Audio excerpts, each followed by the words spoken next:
So in this patient, we did some rib remodeling. So the way we do this is we use a piezotome, which is a branded ultrasonic scalpel. You make a small puncture in the skin over each rib, or sometimes you can get several ribs through one puncture wound, and you make a partial cut through the rib with the ultrasonic scalpel. The nice thing about the ultrasonic scalpel is it doesn't damage soft tissues, meaning the muscles and anything else. It just cuts the bone. And when that's done, you can push the ribs inwards, and it's a controlled fracture.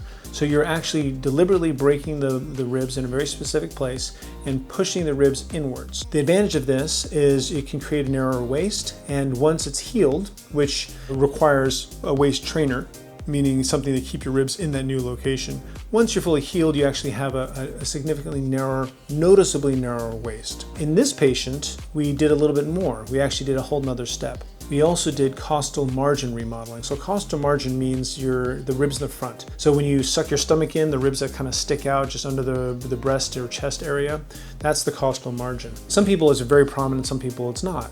So in those who are very prominent, if it bothers you, like it did in this patient, you can reduce that as well. So the technique is very similar. You actually make the partial cuts in the ribs and you just push that area inwards. And then the ribs reheal in that new location and the new orientation, and the rib cage is less prominent.